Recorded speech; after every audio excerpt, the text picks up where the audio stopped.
What's going on, everybody? It is that time again, the Sooners Illustrated Podcast, episode 216 on this Thursday, October 9th, 2025. Josh Callaway, Collin Kennedy with you on Thursday of Red River Rivalry week. The big one in Dallas coming up. We're just about 48 hours-ish away from kicking things off at the Cotton Bowl. The latest with John Mateer. Yes, we'll get into it. What do we know? How are we feeling on Thursday about the Oklahoma quarterback maybe getting on the field this weekend? We'll dive into it. Obviously, we have Collin here on Thursdays. We talk recruiting, have a number of recruiting updates to get into with several, or at least multiple, I should maybe say, 2026 targets. Some other visitors to note that will be in the building for the Texas game on Saturday. And then, of course, as always, we'll have Collin's thoughts on the game and his pick for Saturday as the Sooners take on the Longhorns. A great Thursday show for you. As we get started, a reminder, as always, you can subscribe to Sooners Illustrated at oklahoma.247sports.com. Use the promo code SoonersPod60. Gets you 60% off a VIP membership for a year to Sooners Illustrated and the entire 24/7 Sports Network. Perfect time to jump in. It's a huge weekend, a huge rest of the season ahead. So be sure to use that promo code. Get you 60% off a VIP membership for a year. And again, the entire 24/7 Sports Network at your disposal with that promo code and subscription. So make sure to take advantage of it. CK, one of the best weeks of the year. It's Texas week. We talked about it Monday with Tom and James. We kind of started to look ahead a little bit, obviously, to what this game might actually look like on Saturday. You know, let's go ahead and get right into it. Let's start with the question. Obviously, we have a lot of recruiting stuff we want to get into, as we always do on Thursday, but it just felt like we had to, at least off the top, kind of get into the latest that we know with John Mateer, right? That's the question everyone wants to know. And I did CBS HQ this morning. That was the first thing they asked me. You know, John Mateer, what's kind of the sense with him? And we'll get into kind of what we're feeling here. I don't want to speak for you, Collin. Also, you can dive into what you're feeling and your sentiment and everything you've been told. But I'll just kind of say right off the top, it's kind of, I hate to kind of start this way, but it's kind of the same as far as it's optimistic. I think there's a very real chance that he plays on Saturday, very real, but we just don't really know for sure, right? I mean, that's still kind of the question right now is, you know, it's a day by day. There's a lot of optimism. There's a lot of belief, but I think until you get to Saturday and he's actually out there and he can know like, okay, I have to play today. I got to make a call one way or another if he can do it or not. What's the sentiment you've gotten? You've been, you know, keeping up our members over at Sooners Illustrated, letting them know kind of the latest as it's kind of come in each passing day. For you, Collin, what's your feel on Mateer, man? And kind of from what, you know, you've been hearing, what I've been hearing, what's your lean on, on Thursday? And it's a day-to-day thing, but what's your lean on Thursday for John Mateer maybe actually getting out there on Saturday? Yeah, as we're podcasting, of course, my phone is blowing up.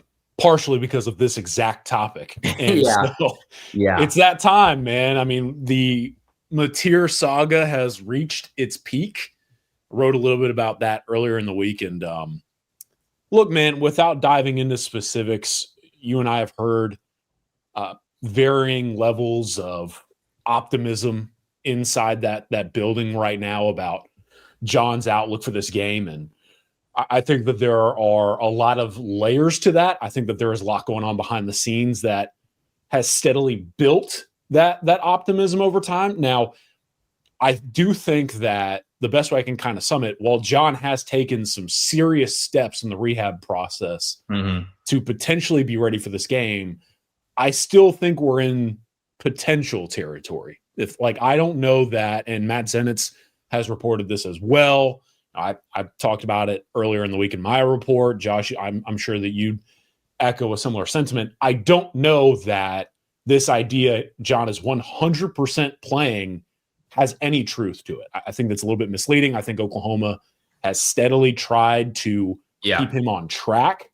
And because of that, obviously he's listed as questionable on the initial injury report. Did any of us think it was going to be anything besides questionable, though?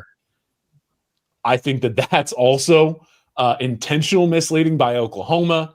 They're probably going to keep him questionable all the way up until kickoff. I would think so. Yeah. I just think that from what I've heard, and curious to see how you're feeling as well as we both continue to try and track this thing down, I think John has honestly done some stuff behind the scenes that would lead you to believe at the very least, he's going to try and give it a shot in warmups and convince Brent on the field to let him go if a decision hasn't been made earlier than that. But at the same time, I still feel like we're working through the decision-making process with him, and he's consistently trying to earn that opportunity to go play in a game that he's wanted to play in for a long time. Yeah, I've talked to multiple people around this program this week, as recently as this morning, getting ready for the show today, just trying to get as up to the minute of a sense as I could before we did this show. And I kind of get met with the same thing every time, which is everyone is optimistic. I have not run into anyone yet that's been like, I don't know. Everyone that I've talked to around this team feels like it's trending the right direction. But at the same time, while everyone has been optimistic, no one has also been willing to say like, oh yeah, 100% full go, he's going to be out there. Because I think everyone just doesn't totally know. And I think even John in his heart of hearts, I don't think totally knows, right? I mean, he's planning on it and he believes it. But until we get to Saturday and it's like, okay, can you play in a football game against Texas today? Can you do it? I don't think they're going to know 100% for sure. Again, I continue to lean that if you made me pick one way or another, I would say I would lean that he would, but it's not for sure, right? And again, I get met with nothing but optimism. Oklahoma has done everything they can to keep this hush-hush. They've been practicing indoors this week. A lot's been made about that, going into Everest, in the middle of the season, which is, somewhat, uncommon. They don't typically do that, right? They've been keeping inside. They've been doing everything they can to keep as few eyes as possible on John and practice in general, trying to keep it, under wraps as much as they can. I'm with you. I think this notion that it's like 100% he is playing is a little misguided. I think that's the way it looks like it might be trending, and it's certainly possible, but I just don't think that anything is really decided right now. And again, I think I credit Tom Green with us at Sooners Illustrated. He said it pretty aptly, I think, on Monday. I kind of echo him. I'm going to think that it's John Mateer until it's not. That's my lean. But at the same time, if you're making me like lock in 100%, I wouldn't be willing to do that too. I know that's a bit of a hedge, but that's kind of where it is right now. That's how I feel about it. We've both kind of heard similar things in terms of like practice participation has been, kind of varied, sometimes limited, other times maybe getting a little more active. So we'll see. Like you said, questionable on the availability report on Wednesday night, as expected. It actually wouldn't have even shocked me if they just listed him as out to start, right? And it's like, oh, he moved up. Like I thought that was possible, but they didn't. They put him at questionable, which I think is, it's not a bad sign. It's good. I mean, you know what I mean, right? That he's not being just called out on night. So we'll see. I mean, I tend to lean that it looks positive that he will. But again, until Saturday, I don't know if you can say with complete certainty until the first drive comes and he runs out there. Yeah, I if I remember correctly, I don't think that you're allowed to rule a player out earlier in the week and then elevate them. I think Tom touched on that in the VIP chat earlier in this week. Good call. To your point, I think that for me, I was like, do they list him doubtful and then maybe bump him up to questionable on Friday, and then suddenly put Texas in a little bit of haste to put some final touches on preparation for potentially a Michael Hawkins? Like I thought that might be the route that they took, but I think we all kind of assumed collectively questionable was going to be the label. Now, here's can we shout out some good journalism and our alumnus, if you will? You and I are both graduates, products of OU Nightly. I saw that one of their students, and I'm blanking on the name. I hate that I'm doing this right now. One of their students put together a package interviewing the Chipotle tortilla presser. Now, again, take everything I'm about to say with a grain of salt, because this is an interview with a guy that worked at Chipotle that talked to John Mateer. So it's a lot of word of mouth stuff going on. No medical expertise. But one thing that I thought was pretty noteworthy was John Mateer told the guy, obviously, as we know, oh, I'm going to play, and I definitely want to play. I don't think any of that's shocking. But one thing that he mentioned, this again being the Chipotle tortilla guy, not a medical expert, is that I believe John told him he has like 3 nails in his thumb. And I don't know what that means. So like, I don't know if that should make me feel more optimistic about his potential to play, less optimistic. I mean, the guy in this package is like, John showed me his thumb and there's only like a few stitches. He didn't have his like cast on or anything. Yeah. Which we saw, I believe, in a Facebook picture that went viral too. It's been one of those weeks. It has. But I guess what I'm trying to say is like everything that we have information wise, it's funny because I feel like we have found a lot out about it, and yet we're still in wait and see mode. So if that doesn't kind of sum it up perfectly, I don't know what else does. I'm with you. I'm going to assume it's John until it isn't. And I'm with Tom as well in that sentiment. But at the same time, it's just crazy to me that all this stuff that's gone on around the thumb injury, and yet we're still, kind of in the dark. It's going to be fascinating to follow ahead of kickoff. I mean, it's just bottom line, end of the day, pretty much everything I've heard and everything you've heard from, whether it's just you and I talking or what we've put out to our VIP members over at Sooners Illustrated, has been pretty positive. But at the same time, it's fast. It's fast. When this happened, it was 3 weeks. It was a month. I mean, we're talking 2.5 weeks after surgery playing. So, I mean, it's fast. And I think that's where everyone starts to be a little hesitant to just say with complete certainty, yes. And again, I've talked to multiple people and they always kind of say the same thing. Something to the effect of, I think he's going to play. I'm optimistic, blah, blah, blah, blah, blah. But, at the end of the day, does anyone know for sure? No, because no one really knows for sure. I think, again, not even John knows for sure, because it's one of those injuries that's not, it's really a case by case. I know that's kind of, again, a bit of a cop out, but it really is. Some people take longer. Some people come back really fast. It's like, to what degree did he break? It's a much that's over my head medically, right? And so we'll see. But that's the latest from us. Sounds good. Continue to be updated over at Sooners Illustrated. We're going to continue to provide updates as best we can as we get them. And Saturday is going to be a huge day to be plugged into the site, because obviously we're going to be there in Dallas. I'm going to be boots on the ground, and anything that I can get from talking to people or just even looking at John myself, I will pass along to our good members as best I can on Saturday. So you're going to want to be plugged into the site and use that promo code SoonersPod60 to get in with us, because it's going to be a heavy conversation day on Saturday, one way or another. Very heavy. So could be fun. Anything else you want to add there before we move on to other stuff? I don't think so. Yeah. I think that's it. I mean, I give credit to Matt Zenitz too for the reporting that he did for us as well at 24/7 CBS. He continued to specifically reiterate that no decision has been made. And I personally think that Zenitz's way of reporting that is an intentional to kind of back up what you're talking about. And then also, I joked with some folks this week. I have no intention, or I have zero interest in Brent Venables finding my home address and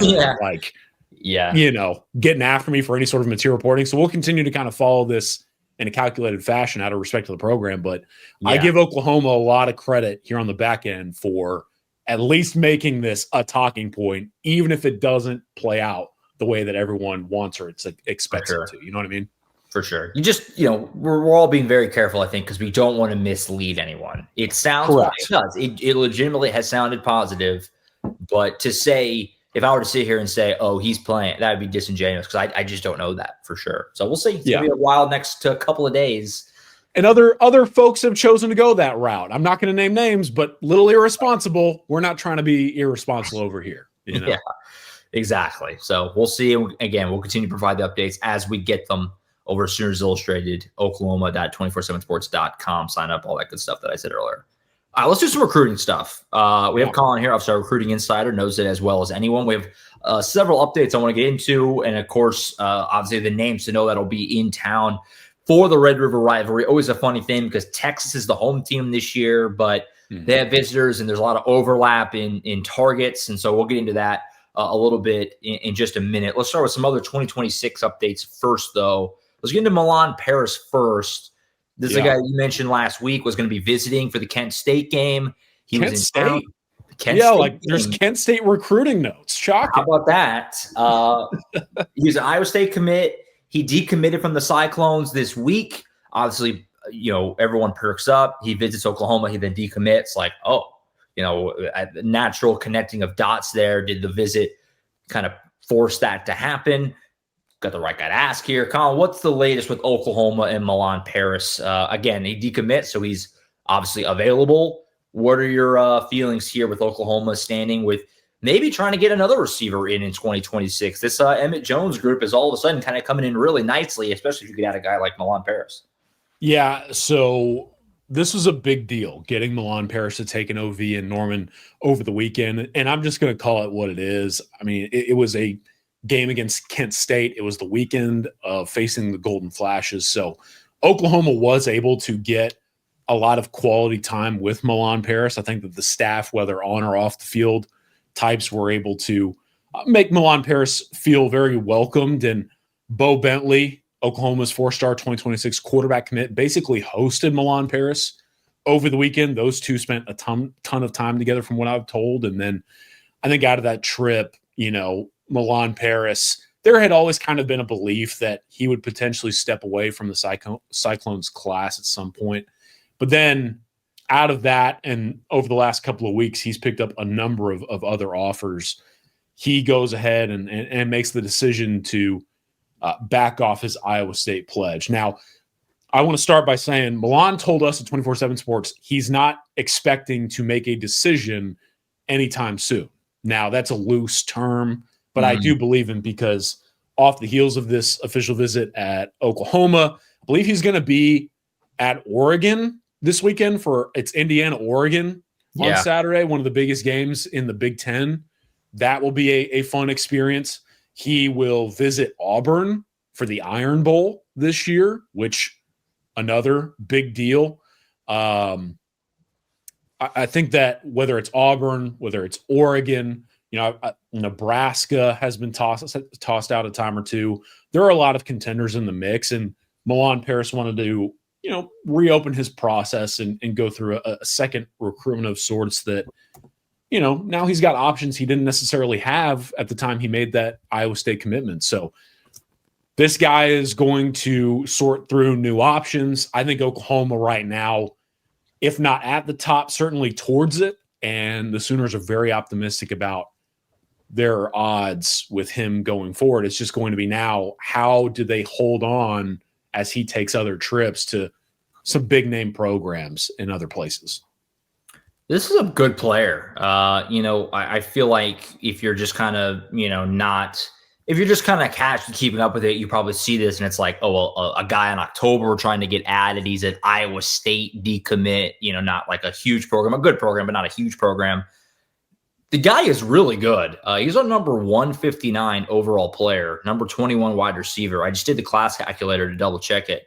He would be the third highest guy in the class if he were to come in terms of composite rating, behind only Jake Krull and Bo Bentley. Those would be the only guys he'd be behind in terms of his composite rating. He'd be the highest rated receiver, obviously, in the class if they add him. I mean, this is a legit guy to add to the group, which has come together really nicely that we talked about. Obviously, headlined by Daniel Odom, Xavier Okafulaweze, obviously in there, and then Braden Allen, who they just added here recently. So, I mean, you're looking at a pretty good wide receiver crop and a really nice addition if you could find a way to do this, late in the going here with Milan Parris. So big name to keep up with there. Collin's been all over this one, and we'll continue to provide updates there as they come around. I imagine this is a name that we will talk about again here very, very soon here on the program. But a big name to keep an eye on there with Milan Parris. As far as some other 2026 guys, Collin, we've been tracking a couple of others in this 26 cycle. It's been pretty active. It feels like once we get into the season, the current cycle kind of, there's still some stuff goes on, but it's not super, super busy. I feel like it's been pretty busy for Oklahoma this year in the current cycle in 26. Some other names that we've kind of talked about that you wanted to get into, as far as guys who will be signing here in the next couple of months. Oklahoma's still in on a couple more guys and looking to maybe make a couple additions outside of just Milan Parris. Yeah, so it starts with Daniel McMorris, Norman North, offensive tackle in the 26 cycle, and our own Blake Ankoviak did a great job of assembling this report for our subscribers at Sooners Illustrated. The long and short of it is that after getting the Oklahoma offer, obviously I think a lot of people kind of tried to put two and two together. Oh, this guy's going to go ahead and shut it down, go to OU, take his career just down the street from Norman North to Oklahoma's campus, but he continues to sort through some options. So Cal and Texas Tech are still in the mix. I believe he just wrapped up a visit with Cal over this past weekend, and then he is going to visit Texas Tech for this weekend's game against the Kansas Jayhawks, which is a big one. I've seen that Joey McGuire, the head coach for the Red Raiders, has been really trying to amp up the atmosphere for this weekend in Lubbock, and McMorris is going to go experience that, and then he will likely take an official visit with Oklahoma, I believe, for the weekend of the home game against Ole Miss. Now, all that to say, that's kind of the schedule, the outlook here. I know that he wants to OV with OU before making a decision, and that decision, we now know, courtesy of Blake Ankoviak, is going to arrive on either October 31st or November 1st. Now, on my end personally, I have heard chatter behind the scenes that November 1st was kind of the original target date. October 31st, I know moving up a day early doesn't mean anything in the grand scheme of things, but you can kind of tell that McMorris is ready to go ahead and shut this thing down. Yeah. And Oklahoma potentially getting the final visit here. We'll see how this plays out. But if he's able to OV with OU, then take about a week or so to go ahead and make that decision, you like the way that this thing could potentially go for the Sooners moving forward. Texas Tech is obviously going to be difficult to fend off. Cal is in the mix as well. And I'm sure that Cal would be able to potentially provide some opportunities a little bit differently than Texas Tech or Oklahoma. But in the end, I continue to kind of favor the Sooners here moving forward, especially if they can get that OV on the books all the way through and get him in Norman before that decision. And then the other thing that I would quickly say, continuing to hear a lot of positive trends with linebacker and safety hybrid type Jacob Curry, the high 3-star, 4-star in the composite, based out of Florida. A lot of buzz. I believe he visited Ohio State. He's visited Oklahoma. He's explored some of those options. And now I think Jacob Curry may be considering behind the scenes making a decision sometime soon. We'll see how this goes, but I like Oklahoma here as well. And until further notice or anything changes, I think that the Sooners are potentially in the mix for a couple of new additions in 2026 over the next few weeks. Exciting stuff. This class, which has not got a ton of flash, some big names at the top with obviously Krull and then certainly Bo Bentley, obviously the headliner, coming together nice. I feel like, Oklahoma's done a nice job kind of making some late additions, and we'll see what they can do here with these guys that we just talked about, Parris and Curry and McMorris. But a lot to kind of be excited about with this class, kind of rounding into shape a little bit, toward the back end of it with signing day still just a couple months away in December. Kind of on that note, too, I wanted to mention programming note, not a target, but Bo Bentley in 2026. Obviously, the headline quarterback, Collin and I are planning to get to him tomorrow in Salina, see Bo Bentley play a little bit. Collin's obviously seen him play a number of times now. First time for yours truly.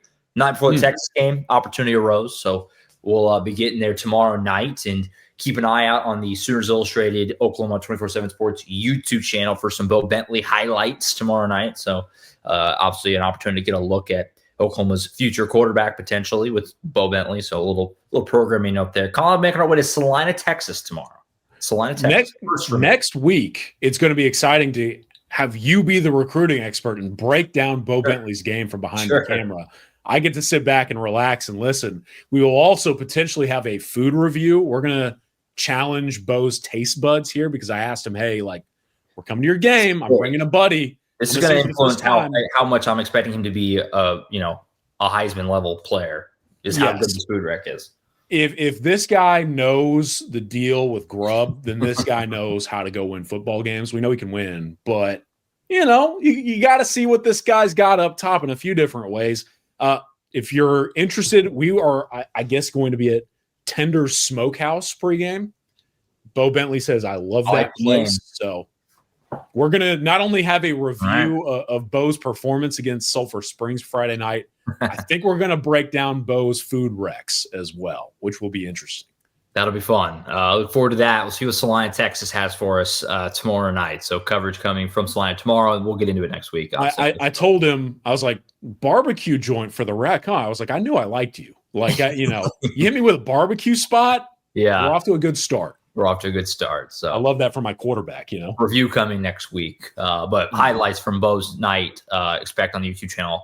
It'll be later tomorrow night, but tomorrow night, so keep an eye out for that tomorrow on the YouTube channel. Back on the recruiting side of things, let's look at this week a little bit.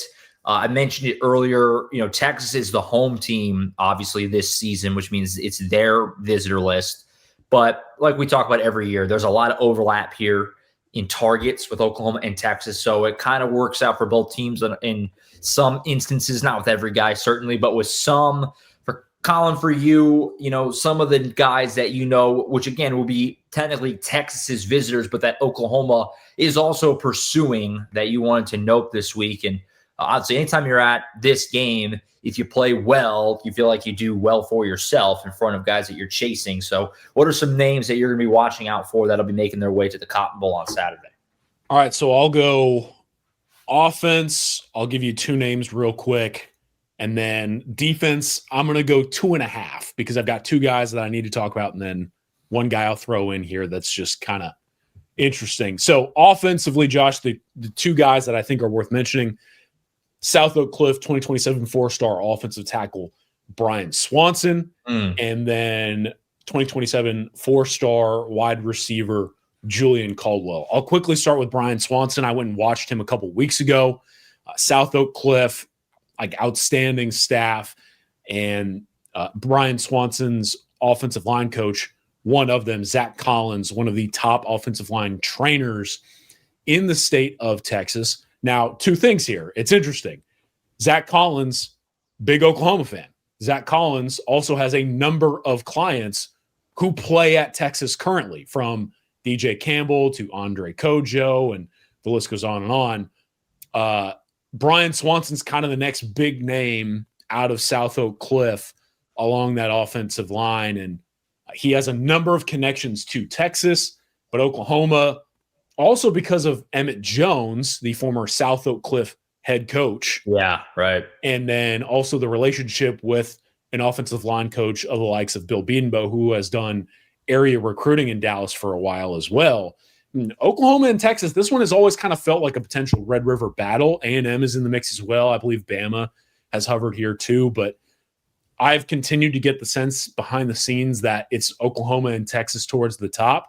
I favor Texas in this one, but I've had a couple people say, hey, him attending and watching this game, it's not nothing when you consider having OU and Texas at the top. And then Julian Caldwell got his offer from Oklahoma the Michigan game weekend. He visited for that game and didn't hold the offer up until that time. Oklahoma had been hovering here for a long time.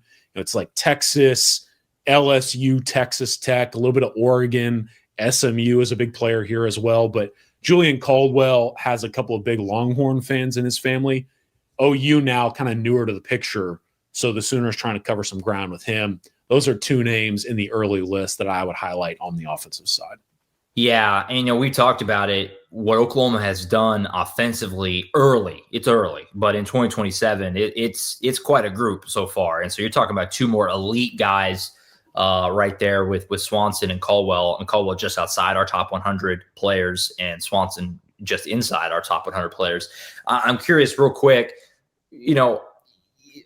offensive line's a little different than other positions. It's, I guess just, does it matter that they have Cooper Hackett and Caden Penny and even Luke Wilson already in? Does that help or hurt when you're trying to get another elite tackle like Swanson? Is it more the merrier for these guys, or is it more, does it help or hurt in your mind? I guess is really just what I want to ask. When you have an elite tackle like Cooper Hackett already and another elite offensive lineman in Caden Penny, does that help get a guy like Swanson, or is it more, it's kind of crowded?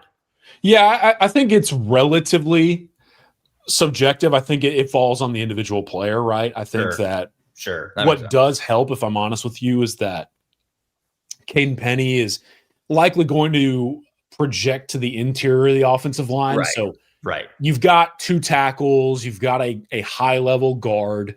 I also know that most offensive tackles, some guys want to be like the guy similar to a quarterback, but others kind of understand that if they're going to go play at a high-level program, there's going to be plenty of other high-level offensive line depth. I mean, we're talking about blue bloods. They have to go and get big names on the offensive line every year. And so it kind of comes down to a situational basis thing. I think for Brian Swanson, I think that he's very aware, again, having the likes of Texas A&M, Oklahoma, Texas, and Alabama hovering around. I think he knows the deal. And I also think Brian Swanson is an incredible competitor. I think he's been trained that way. And Josh, I'm not even sure if you remember, but I believe you were at this camp with me where he specifically waited to go against Zane Rowe at one of OU's camps when Zane Rowe was committed to Oklahoma, and then Swanson did what he does. So I don't think for him it means a ton, but it is a fair question because I do think that that's something that Oklahoma's going to have to navigate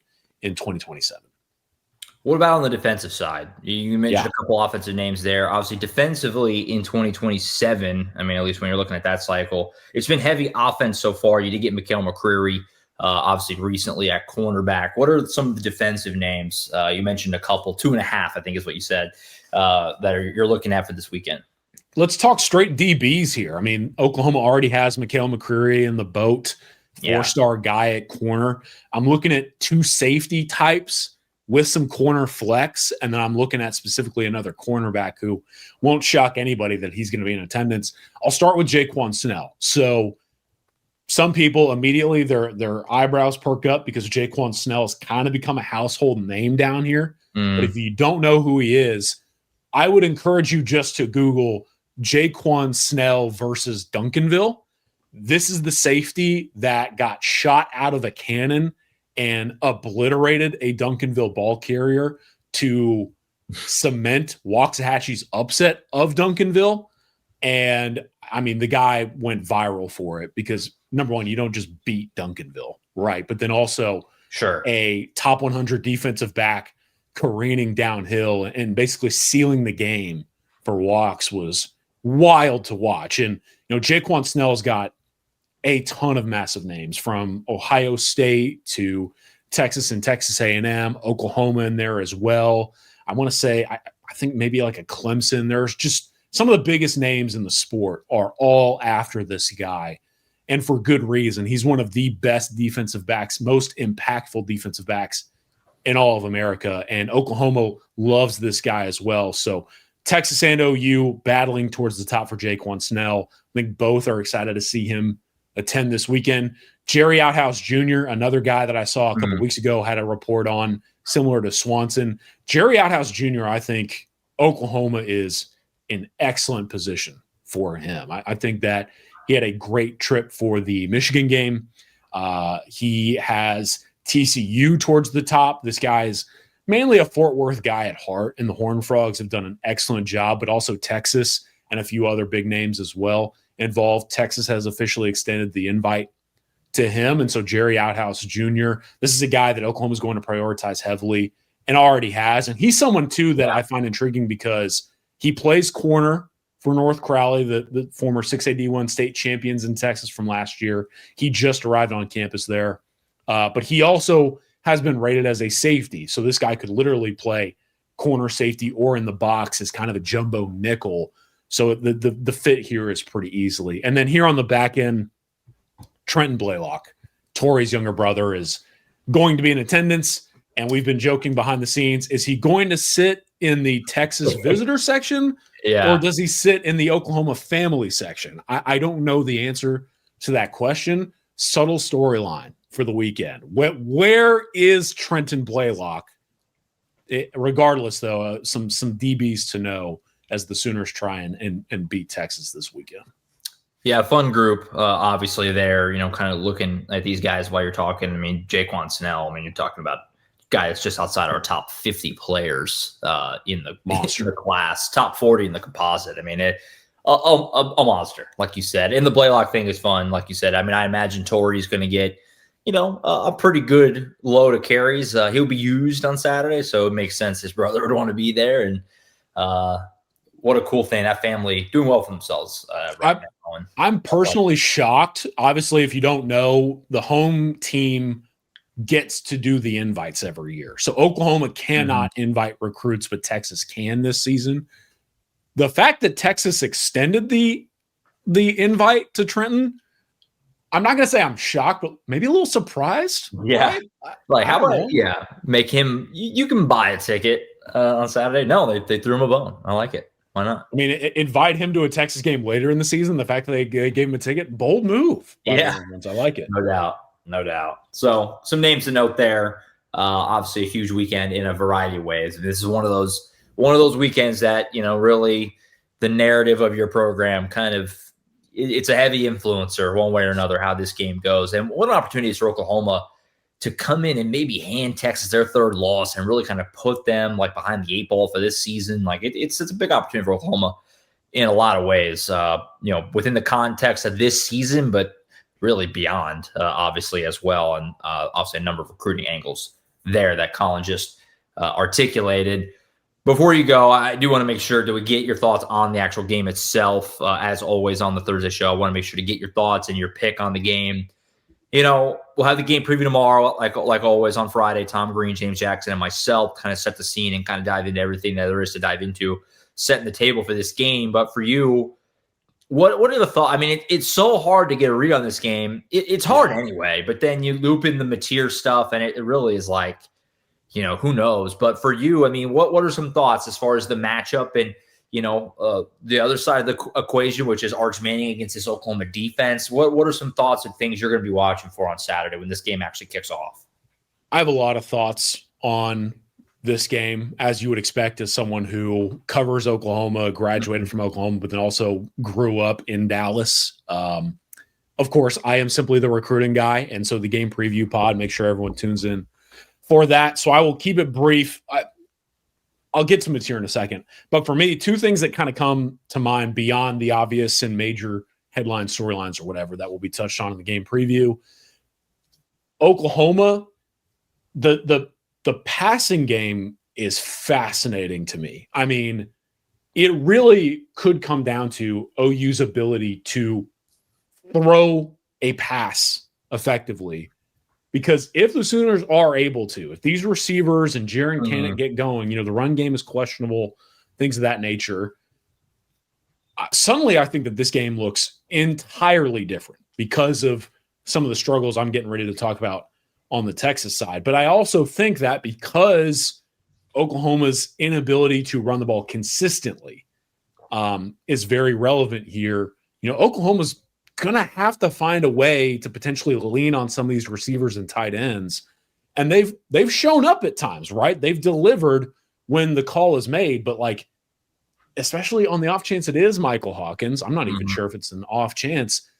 OU's ability to attack Texas secondary when they're getting Manny Muhammad likely back at corner, that to me is a layer to the game, the Texas secondary versus OU's pass catchers and skill guys. I don't know we're talking about that layer to the game enough, but I do think it is a pivotal layer to the matchup. And on the other side, what does Sark do? Obviously he's going to call plays, all this stuff. For me, I've been talking about it. Is Sark going to incorporate more short to intermediate passing game? Are we going to see him kind of buck recent trends, dial back on some of the deep balls, which I believe Arch Manning is pretty good at? And instead kind of do what you saw Michigan do earlier in the year. Michigan knew it had a younger quarterback. Michigan knew that Oklahoma defensive line was making it really hard to run the ball in between the tackles. And there wasn't a lot of time afforded in protection. And so Michigan, even on longer third downs, chose to attack the flats and some of the short to intermediate stuff. Yeah. I think Texas' choice of offensive attack specifically and how it tries to either protect but then also build Arch Manning in this setting. That Texas offensive line, Josh, I've watched the tape on them extensively. They're bad. They're not a good group. I think Arch Manning is a lot better actually than what he's being made out to be on social media. He just needs help. And so I think that the best way to help him is by Sark kind of getting a little bit creative and taking a different approach. And especially, doing stuff that not only Oklahoma hasn't necessarily prepared for in theory, but also gets them to avoid some of Oklahoma's strengths defensively. How do you think this thing actually goes? Take your best crack at a pick. I mean, I said it earlier, and I completely mean it. This game is so hard to predict anyway. It's one of the most unpredictable games every year. You just don't know. The Cotton Bowl is such a unique setting. It's a one-of-one type of game. Then you loop in all the Mateer stuff, and even if he plays, like, at what percent is he playing? And there's a lot of wrinkles that make this thing hard to predict. But take your best crack at it. What do you think is going to happen on Saturday? What's your final score prediction on this one? Let me go ahead and preface this by saying I am picking this game as if John Mateer is playing, because I think that you have to do so. And because of that, sure, if he plays, I will take the Sooners to win 23-17. I think that even if John plays, how effective or how healthy he is or how Oklahoma chooses to protect him could end up leading this to be what I think we all kind of expect, which is a low-scoring defensive affair. We've joked about it a time or two, but I'll go ahead and say it too. It kind of feels like whichever field goal kicker shows up in this one is going to give the other squad a massive advantage. The X factor. And that's kind of why I'm at like 23 points, because I could see, especially if John Mateer is in there, OU moving the ball a little bit, but this Texas defense is really solid. Maybe Oklahoma gets some things going, but because of Mateer's availability or whatever else, or if it's Michael Hawkins in there, maybe some drives stall out a little bit, and Tate Sandell ends up having to get points on the board for OU, and I think that he will. And I think that in general, this Oklahoma defense is going to come to play. And so because of that, I'm going to go ahead and take the Sooners to win 23-17. It's going to be fun. It's the best game in the world. There's nothing else like it, really, in sports. I mean, it's a completely one-of-one unique game at the State Fair of Texas. On the way out, I know we both got to go do other things. Quick little fair food for you. You have a go-to at the State Fair of Texas? So I know that everyone says if you're going for the first time, you got to try either the corn dog or the turkey. First time, you have to. I mean, you have to. Now, I would say, number one, you go corn dog with mustard only. I think ketchup is inexcusable. Correct. But my subtle recommendation, if you're out there and interested, the jalapeno cheddar corn dog from Fletcher's is a power move. Ooh, is that where is the jalapeno in the cheddar? Is it in the dog? It's in the dog. Oh boy, this might be something I have to look into on Saturday. I tried that for the first time, I want to say 2 years ago, and I was like, why am I not getting this every time? It's electric. If you go turkey leg, you got to go bacon wrapped. Just lean into it. Lean into the experience. The other two things, my go-to fair food item is the deep fried cookie dough. It is electric because the cookie dough inside gets melty. The chocolate chips melt down. There's powdered sugar on top. I know the fried Oreos are a big thing, but I think that the subtle like sweetness of a cookie dough fried down and get that good gooey chocolatiness, electric. But if you want my personal recommendation of what you should do for the first time, fried butter. Just do it. Just try the fried butter, and you can talk about how you tried fried butter for the rest of your life. I'm pretty much in on any of the deep fried items, to be totally honest. Deep fried Oreos are good. I'm a big fan of the deep fried Twinkies. I think those are great. Deep fried cheesecake, really good. Big fan of that. I think I've only had it once, but recently I want to say I had a deep fried Pop-Tart. That was good. Maybe deep fried peanut butter and jelly. I think I maybe had one time. Very good. It's all good. If you deep fry something and you throw powdered sugar on it, there's about a 99% chance it's good. It really doesn't even matter what it is. So you can't really go wrong. Yeah, I think that whatever you choose to get, it's going to be incredible because that's just what the State Fair of Texas is. There's a couple of I can't remember like any of the names of them. You have to just see it, but there's a couple of sneaky, decent pizza spots, I think, in the fair that always got to catch you off guard. Have you tried the deep fried pizza? No. I have had pizza on a stick. Have you ever had that? It's basically I have not had the pizza on a stick. It's great. There is a deep fried pepperoni pizza slice that you can get, which I am terrified to order. But I think what I was going to say was whatever you choose to get, it's going to be good. But I will go ahead and tell you that may not be the fried butter. The fried butter will be an exception you still got to get it because it's a once-in-a-lifetime thing. It's unbelievable. At the Oklahoma State Fair here, like about a month ago, I had deep fried buffalo dip. Never had that before. It was good. It was really good. It was a lot, though. It was a lot. It was hard to eat a lot of it, but it was good. One of the things that I tried, I want to say, was like a deep fried birria taco. I want to say, place is so good, man. There's anything you want, it's there somewhere. Take advantage of it. If you've never been, it's a one-of-one game. And the spiral potatoes are like a must-go side order. Like the spiral potatoes, I think on the sticks, appreciate it. Yeah, you know what I mean. Yeah, I know what you mean. Tornado taters, I think, is what they're called. There's so many things. It's a magical place, and we'll be there on Saturday. It'll be a lot of fun as always.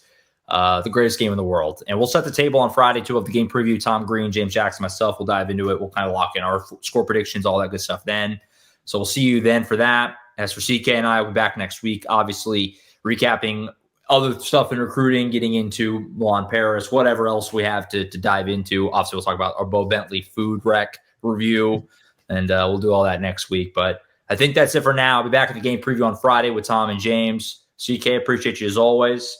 Sir. That's it for now. For Collin Kennedy, I'm Josh Callaway. Signing off. See you next time. Right back here, as always, on Sooners Illustrated. Be safe out there.